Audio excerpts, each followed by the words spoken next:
मंजिल गुरुकुल में आपका स्वागत है। आज का महत्वपूर्ण विषय है चिकित्सा के क्षेत्र में नोबेल पुरस्कार का इतिहास। 1901 से लेकर 2023 तक अभी तक चिकित्सा के क्षेत्र में जो मुख्य रूप से नोबेल पुरस्कार विजेता हैं उनके बारे में संपूर्ण जानकारी इस वीडियो में दी गई है। जैसे कि सभी को पता है कि नोबेल पुरस्कार का जो प्रारंभ है 1901 से किया गया है और वो प्रत्येक वर्ष जो है दिसंबर में इस पुरस्कार को दिया जाता है। तो 1901 से लेकर 2023 तक अब तक जो है 114 बार जो है चिकित्सा के क्षेत्र में नोबेल पुरस्कार दिया जा चुका है, जिसमें 228 लोगों को यह पुरस्कार दिया गया है, जिसमें 215 जो है पुरुष हैं और 13 जो है महिला हैं। तो कुल मिलाकर अभी तक 228 लोगों को यह पुरस्कार दिया गया है। चिकित्सा के क्षेत्र में जो पहला पुरस्कार 1901 में प्राप्त किया था उसका नाम है एमिल वान बेहरिंग। कहीं जगह एमिल एडोल्फ बेहरिंग भी लिखा हुआ है। तो इसको सीरम थेरेपी के खोज के लिए, सीरम थेरेपी के बारे में जानकारी देने के लिए और डिप्थीरिया के सिद्धांत के बारे में जानकारी देने के लिए सबसे पहले चिकित्सा का नोबेल पुरस्कार दिया गया था। अब हम भारत की तरफ से बोलेंगे, भारत की तरफ से सबसे पहले चिकित्सा के क्षेत्र में नोबेल पुरस्कार किसे दिया गया था, तो भारत की तरफ से जो है डॉक्टर हरगोविंद खुराना को जो है पहला नोबेल पुरस्कार दिया गया था। पहला भारतीय और अमेरिकी निवासी हैं जिन्हें इस पुरस्कार से नवाजा गया था। इन्होंने प्रोटेसिया टूरिज्म में न्यूक्लियाइड की भूमिका के प्रदर्शन के लिए प्रोटेसिया टूरिज्म में न्यूक्लियाइड की भूमिका के प्रदर्शन के लिए इसे चिकित्सा के नोबेल पुरस्कार से नवाजा गया था।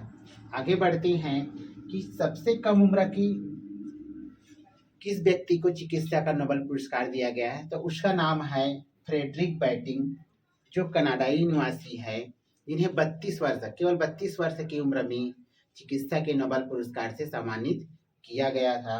और सबसे अधिक उम्र की बात करें तो पेंटन राउस, जो 87 वर्ष की उम्र में अमेरिकी निवासी है, जिन्हें चिकित्सा के नोबेल पुरस्कार से सम्मानित किया गया था। इस प्रकार हम आते हैं कि 2022 की बात हम थोड़ा सा करना चाहेंगे, क्योंकि ये बहुत ही अच्छा क्वेश्चन बनता है। 2022 में जो स्वीडन के वैज्ञानिक थे, इसका नाम क्या था, श्री स्वांतो पावो। स्वीडन के वैज्ञानिक श्री स्वांतो पावो, जिन्हें मानवों के क्रमिक विकास के अध्ययन के लिए, मानवों के क्रमिक विकास के अध्ययन के लिए हमारे जो विलुप्त पूर्वज है, जो हमारी पीढ़ी है, पूर्वज है, उनकी डीएनए के अध्ययन के लिए यह पुरस्कार दिया गया था। अर्थात कह सकते हैं कि जीनोम से संबंधित जो खोज किया था उन्होंने, इसी वजह से 2022 में उन्हें चिकित्सा के क्षेत्र में नोबेल पुरस्कार से नवाजा गया था। अब हम 2023 के चिकित्सा के क्षेत्र में नोबेल पुरस्कार की बात करें तो यह पुरस्कार इस साल 2 व्यक्तियों को दिया गया है। एक का नाम है कैटालिन कारिको और दूसरा का नाम है ड्रू विस्मैन।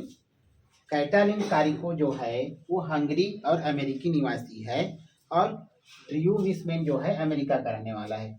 अब इन्होंने क्या किया है, तो थोड़ा सा हम कोविड-19 के बारे में जाएंगे कि देखिए कोविड-19 जो पूरी दुनिया को प्रभावित किया था, पूरी दुनिया से हजारों लाखों लोगों ने अपनी जान गंवाई थी।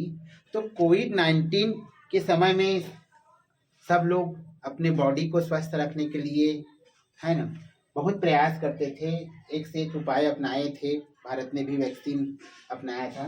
तो कोविड-19 के जो खिलाफ है, उस समय न्यूट्रिनो यानी कि प्रोटीन, सेल में प्रोटीन कैसे बनता है, कोविड-19 के खिलाफ लड़ने के लिए सेल में प्रोटीन कैसे बनता है, उनके तरीकों के बारे में इन्होंने बताया था।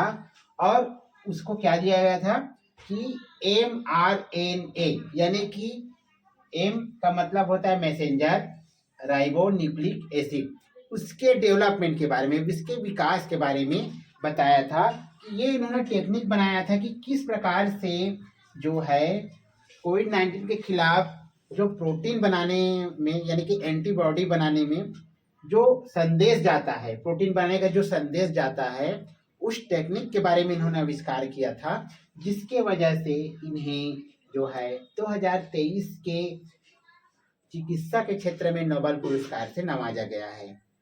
तो ये बहुत ही बड़ी बात है। साथ ही साथ इस mRNA यानी कि मैसेंजर राइबोन्यूक्लिक एसिड का और